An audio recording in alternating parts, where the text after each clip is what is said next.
di sebuah lembah yang tenang di tanah Kanaan.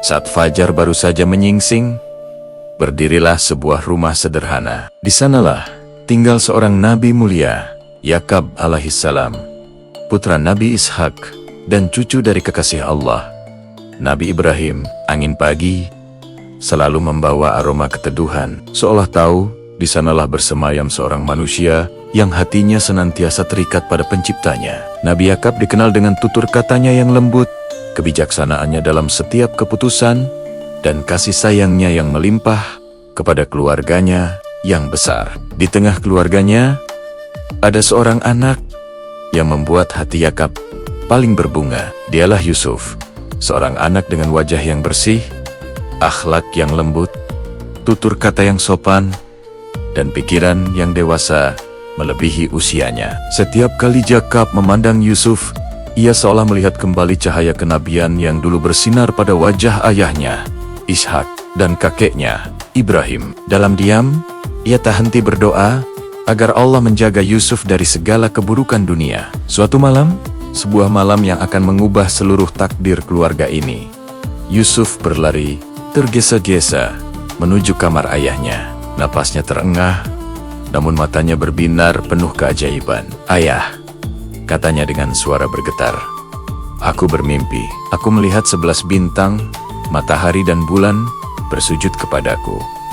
Ucapan itu membuat Yakub terdiam sejenak. Lampu minyak di sudut kamar seolah ikut bergetar. Wajah Yakub berubah, bukan karena terkejut, melainkan karena ia paham. Ia tahu betul bahwa mimpi seorang nabi adalah wahyu. Yusuf telah dipilih oleh Allah untuk menjadi seseorang yang agung, seseorang yang kelak akan ditinggikan derajatnya. Dengan penuh kelembutan, ia memanggil Yusuf mendekat dan memegang kedua bahunya. "Wahai anakku," ujar Yakub dengan suara rendah, "jangan ceritakan mimpimu ini kepada saudara-saudaramu. Aku khawatir mereka akan merencanakan tipu daya yang jahat kepadamu. Sungguh, setan adalah musuh yang nyata bagi manusia." Yusuf mengangguk patuh. Namun, peringatan ayahnya itu justru menjadi awal dari sebuah perjalanan panjang yang penuh dengan ujian dan air mata. Hari-hari berikutnya tampak berjalan seperti biasa. Namun di balik senyum, tawa, dan panggilan hangat seorang kakak kepada adiknya, ada api cemburu yang diam-diam membara. Saudara-saudara Yusuf merasa ayah mereka, Yakub, terlalu menyayangi Yusuf dan adiknya, Bunyamin. Mereka pun mulai membisikkan rencana-rencana gelap dalam remang malam. Saat hati mereka dikuasai kedengkian, "Singkirkan saja Yusuf," bisik salah seorang dari mereka. "Setelah dia tiada, perhatian ayah pasti akan kembali sepenuhnya kepada kita."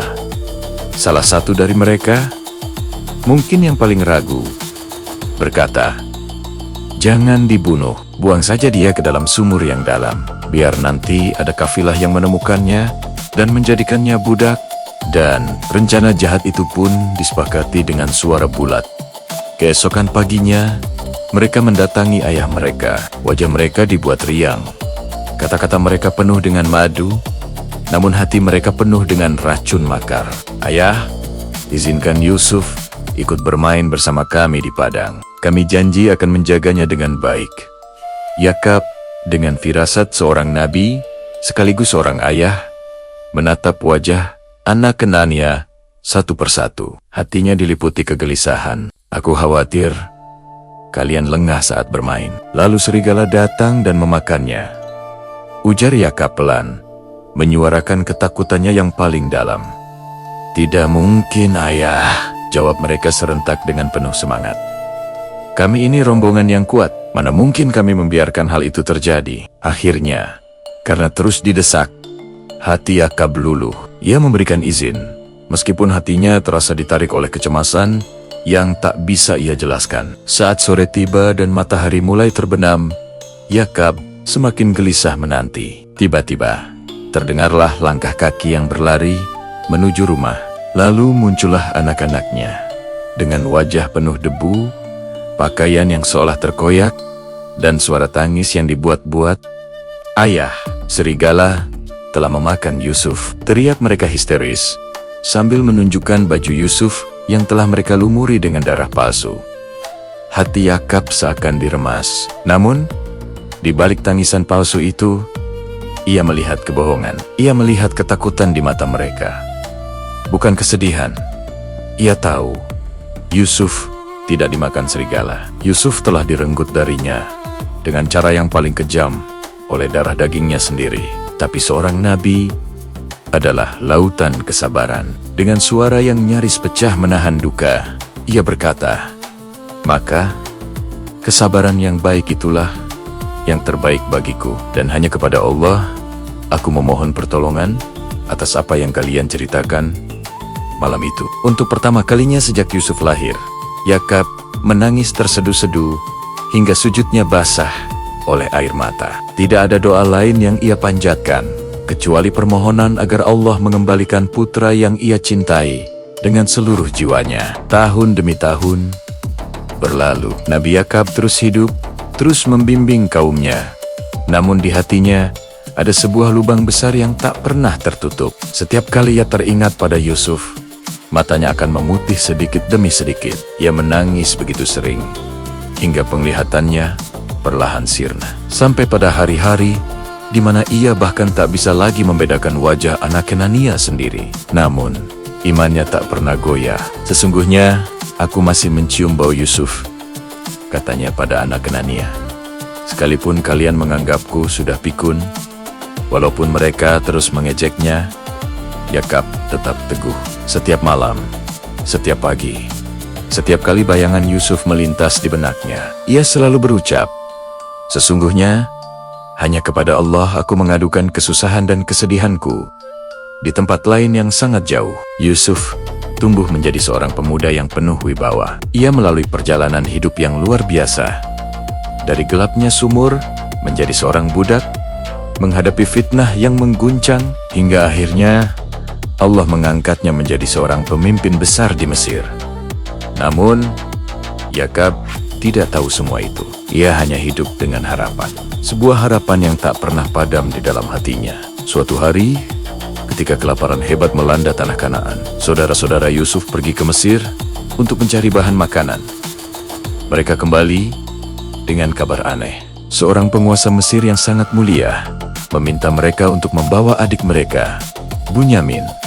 Saat mereka kembali lagi, Yakab merasakan sesuatu yang aneh, entah itu firasat ilahi atau sekadar kerinduan yang kembali membuncah. Ia pun mengizinkan Bunyamin pergi dengan iringan doa panjang yang menggema di seluruh rumah.